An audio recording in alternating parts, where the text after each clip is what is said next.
Ilmu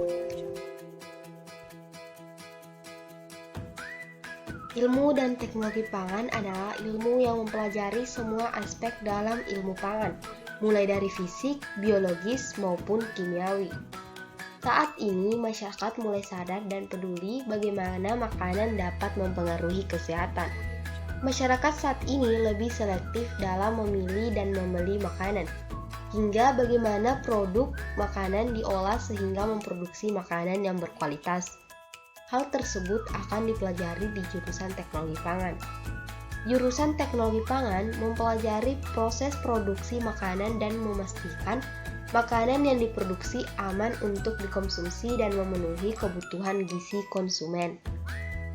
Di sini juga kami akan belajar bagaimana teknologi pengawetan, pemrosesan, pengemasan, penyimpanan, hingga produk tersebut sampai di tangan konsumen untuk dikonsumsi.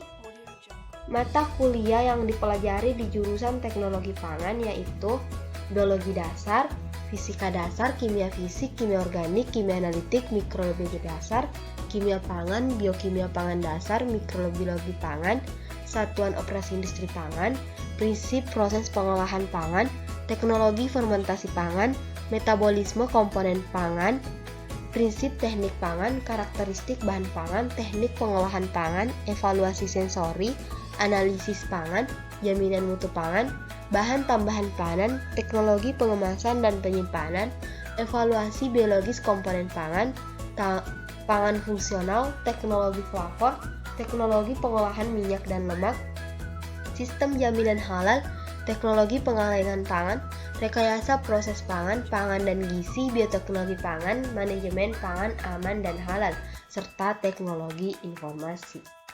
Lulusan dari jurusan teknologi pangan biasanya ditempatkan di bagian pengawasan mutu.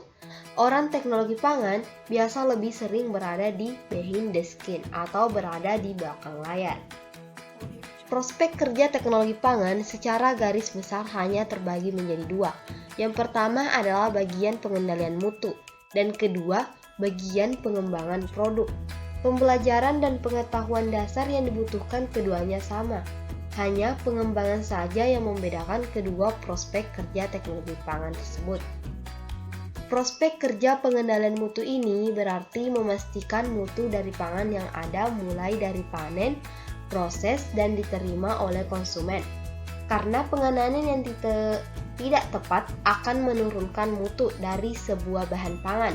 Misalnya pada saat diambil pertama kali, kondisi lingkungan sekitar yang kurang higienis dapat menyebabkan bahan pangan tersebut tercemar. Ada beberapa dasar pembelajaran yang cocok untuk prospek kerja pengendalian mutu, yaitu evaluasi sensori makanan, food processing, manajemen kontrol pangan, analisa risiko dalam rantai makanan, mikrobiologi makanan, keamanan serta keselamatan kerja. Dan segala hal yang membuat kamu yang mengetahui bagaimana standar pengaturan mutu untuk industri pangan. Pengembangan produk ini sama dengan peran research and development, di mana kamu yang bekerja di prospek teknologi pangan ini akan melahirkan produk-produk baru ataupun pengembangan produk yang sudah ada. Selain itu, kamu akan lebih banyak melakukan riset, akses pasar, mengecek kandungan bahan yang sesuai untuk produk yang ada. Pengembangan produk yang ada bisa terkait rasa, warna, varian baru lain yang cocok dan bisa diterima di pasar. Selain itu, kamu juga harus mencoba berkali-kali dan mengetes sampel yang ada pada orang-orang di sekitar untuk mencicipi dan memberi penilaian. Saat dibagikan kemasan, yang diberikan biasanya masih kemasan standar pabrik, belum kemasan yang layak jual seperti yang kita temukan di supermarket. Kalau sudah cocok dan banyak disukai orang, barulah produk tersebut bisa diluncurkan dan dijual kepada masyarakat.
Audio Jungle.